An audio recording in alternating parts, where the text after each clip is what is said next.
Assalamualaikum warahmatullahi wabarakatuh. Nahmaduhu jalla alal in'ami bi ni'matil imani wal islami. Asyhadu an la ilaha illallah wa asyhadu anna Muhammadan abduhu wa rasuluh. Allahumma salli ala sayyidina Muhammad wa ala ali sayyidina Muhammad.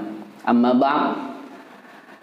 Seluruh siswa-siswi Bapak yang Bapak sayangi, hari ini kita belajar sejarah kebudayaan Islam. Pokok materi yang akan kita bahas pada hari ini adalah sejarah peradaban bangsa Arab pra-Islam. Sebelum kita masuk pada pembahasan, pertama yang ingin Bapak jelaskan adalah judul ini dimaknai pra-Islam, itu artinya sebelum diangkatnya Nabi Muhammad sallallahu alaihi wasallam sebagai rasul terakhir di muka bumi ini. Jadi bukan berarti dimaknai pra-Islam itu sebelum datangnya Islam, tidak, tapi sebelum diangkatnya Nabi menjadi rasul. Karena kalau kita bahas sebelum datangnya Islam, Islam itu sudah datang sejak Nabi pertama ada di bumi ini, Adam alaihi salam, sampai nabi-nabi selanjutnya, Adam, Idris, Nuh, Saleh, Ibrahim, sampai ke Isa. Itu kalau kita lihat Al-Quran surah Al-Baqarah ayat 132 sampai 136, itu dinyatakan di situ bahwa mereka juga membawa ajaran yang sama dengan Nabi Muhammad, yaitu ajaran Islam. Nah, ini kita pilah, dia bukan ke situ, tapi maknanya sebelum lahir Nabi Muhammad menjadi seorang rasul gitu, sebelum nubuah kenabian Nabi Muhammad sallallahu alaihi wasallam. Sebelum Nabi Muhammad diangkat menjadi rasul, itu ajaran keagamaan di bangsa Arab itu mereka sudah mengikut pada ajaran yang dibawa oleh Nabi Ibrahim. Mereka menyebut itu adalah agama Hanif, agama yang lurus, agama yang suci. Nah, namun pada dekade-dekade sesudah wafatnya Nabi Ibrahim, masih ada yang mengikut. Sampai lahir diangkatnya Nabi Isa sebagai rasul, masih ada yang mengikuti ajaran Isa sebagai agama yang benar. Walau pada hal-hal tertentu ternyata sudah ada pengikisan ajaran. Ada ajaran yang dibawa oleh Rasul sebelum Muhammad itu yang sudah terkontaminasi dengan kebudayaan, dengan adat istiadat, dengan hal-hal yang sifatnya di luar ajaran agama.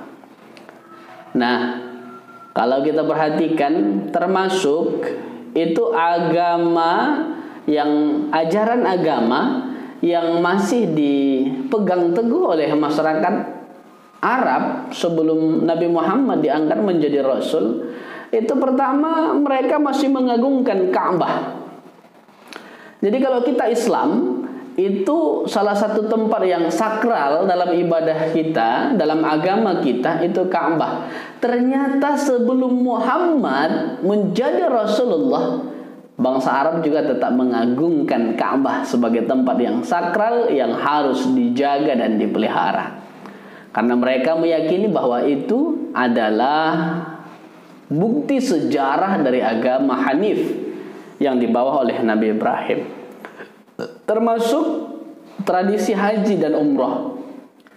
Kalaupun pelaksanaannya belum sedetail apa yang dijelaskan di dalam ajaran sesudah sempurna Islam ini, tapi yang pasti ibadah haji, ibadah umroh masih tetap mereka laksanakan, kalaupun dengan ritual dan cara-cara yang berbeda. Namun di sebagian besar bangsa Arab itu mereka sudah tidak lagi menjalankan ajaran agama secara penuh. Bahkan mereka disebut jahiliyah. Itu bukan karena jahil ilmunya, bukan karena masyarakatnya bodoh dengan ilmu pengetahuan, tidak. Tapi masyarakatnya bodoh secara peradaban. Kenapa disebut bodoh? Karena meninggalkan ajaran agama yang hanif yang dibawa oleh Nabi Ibrahim.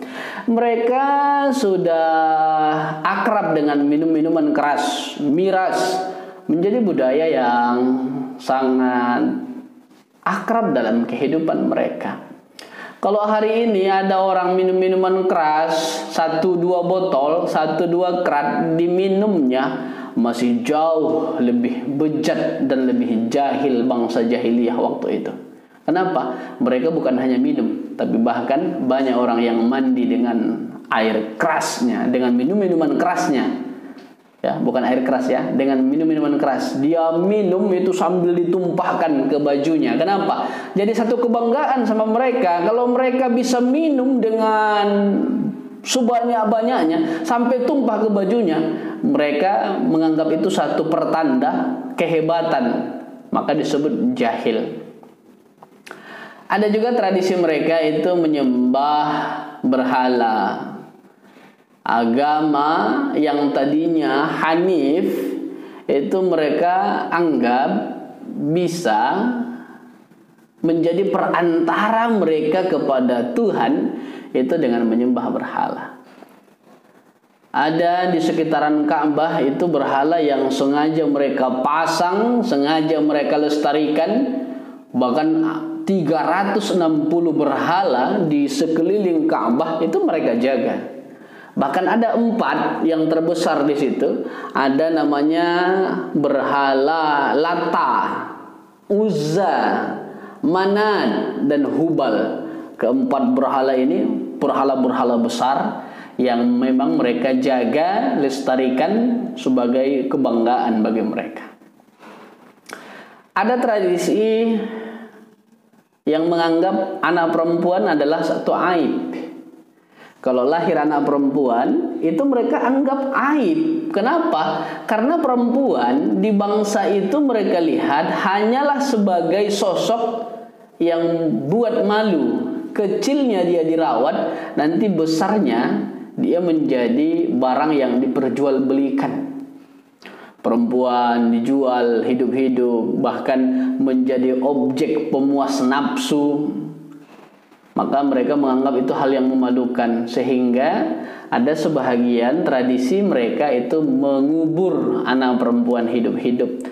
Segitu lahir anak, dilihat jenis kelaminnya. Laki-laki biarkan hidup, karena menjadi kebanggaan. Nanti anak laki-laki bisa ikut perang, bisa tarung, membanggakan keluarganya. Tapi kalau perempuan jenis kelaminnya itu langsung ditanam, dikubur hidup-hidup. Nah, inilah menjadi tradisi.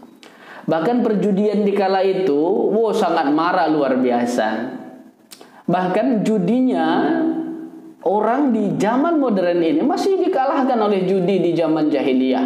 Kalau ada mereka yang sedang ingin main judi, lalu ada lewat seorang perempuan yang lagi hamil, itu isi kandungannya bisa menjadi bahan perjudian, bisa menjadi alat judi. Mereka akan tebak-tebakan, menurut kamu itu hamilnya si Polan itu anaknya apa? Datang yang bilang, aku kayaknya itu anak perempuan. Kalau aku tengok dari besarnya kayaknya anak laki-laki. Itu bisa jadi bahan pertaruhan. Mereka nanti bisa bertaruh dengan alat taruhnya itu hamil seorang perempuan. Lalu mereka akan ambil parang, ambil pedang. Itu perutnya ibu yang lagi hamil itu bisa dibelah untuk menentukan itu laki-laki apa perempuan. Bukan menunggu lahir. Itu saking sadisnya. Karena saking budayanya judi dan mereka tidak menganggap adanya martabat seorang perempuan di kala itu. Maka luar biasa peradaban di situ. Luar biasa cara mereka beragama di situ. Bahkan menurut catatan sejarah, proses mereka melaksanakan keyakinan di situ beragam, ya. Selain mereka menyembah berhala yang 4 itu tadi, mereka juga menganggap ada perantara malaikat itu menjadi anak Tuhan. Jadi di zaman itu mereka sudah tahu istilah malaikat, mengenal malaikat. Nah, malaikat itu sebagai anak Tuhan, perantara mereka dengan Tuhan yang mereka sembah. Ada juga mereka itu menyembah jin, menyembah ruh. Bahkan di waktu itu ada jin yang mereka namai dengan Darahim. Itu jin yang mereka anggap sebagai perantara yang bisa menyampaikan doa mereka kepada Tuhan mereka. Ada juga mereka ritual agamanya itu kalau bahasa Al-Quran sobi'in. Apa itu sobi'in? Sobi'in ini adalah ritual agama yang menyembah bintang. Jadi mereka menganggap bintang itu sebagai Tuhan mereka dan bisa punya kekuatan yang mereka bisa andalkan di waktu itu. Nah, anak-anak Bapak semuanya, memang kalau kita lihat peradaban Arab sebelum diangkatnya Nabi Muhammad menjadi Rasulullah itu sangat luar biasa. Bahkan ada tahyul-tahyul, ada khurafat-khurafat yang sangat marak di kala itu. Termasuk mereka meyakini kalau ada manusia yang lapar, terasa keroncongan perutnya, tahyul mereka berkata bahwa di perut manusia itu ada ular. Maka mereka meyakini ketika makan itu bukan hanya untuk mengenyangkan fisiknya, tapi memberi makan ular yang ada di dalam perutnya. Kalau tradisi memakai batu cincin, memakai ajiman itu bukan kasus kekinian, tapi ternyata di zaman jahiliyah itu sudah ada. Mereka kalau pasang cincin dengan berwarna-warna, di cincin itu mereka yakini ada kekuatan yang luar biasa, padahal hanya batu biasa. Itu juga menjadi keyakinan di masyarakat jahiliyah. Dan termasuk juga mereka akan menganggap bahwa turunnya hujan, datangnya rahmat, datangnya rezeki itu dipengaruhi dari keyakinan-keyakinan gaib, seperti kehebatan benda-benda mati, seperti kehebatan ruh nenek moyang, seperti kehebatan hal-hal yang mereka puja. Baik itu nenek moyang, ruh, jin, benda-benda mati, dan keyakinan-keyakinan mereka terhadap kayu-kayu yang besar. Nah, inilah dinamika. Inilah keadaan masyarakat jahiliyah di kala itu dari sisi agamanya. Memang ada di antara mereka yang masih memegang teguh agama yang dibawa oleh Nabi sebelum Nabi Muhammad. Termasuk sejarah pendeta yang nanti akan menyatakan bahwa Nabi itu adalah seorang Rasul, yaitu pamannya Khadijah. Atau ada pendeta yang melihat pendeta Bukhara ketika remajanya Nabi yang akan berangkat berniaga ke negeri Sam, masih ada beberapa orang yang memegang teguh Alkitab yang dibawa oleh Rasul sebelum Nabi Muhammad. Tapi pada umumnya masyarakat Arab jahiliyah itu disebut jahiliyah karena memang peradabannya di kala itu sudah sangat-sangat bobrok, sudah sangat-sangat jahil, dan dikatakan jahiliyah karena memang peradabannya yang bodoh. Nah, anak-anak Bapak semuanya, siswa-siswi, inilah dia pengantar pembelajaran kita tentang sejarah kebudayaan Islam pada pertemuan pertama ini. Mudah-mudahan memberi manfaat dan menambah pengetahuan dan wawasan kita. Untuk selanjutnya kita masuk ke sesi diskusi. Kalau ada hal-hal yang ingin ditanyakan, ada penjelasan yang kurang jelas, silahkan kita lanjut ke sesi tanya jawab dan kita lanjutkan di grup WA. Boleh ditulis, boleh dengan menggunakan voice note. Demikian, terima kasih atas segala perhatian.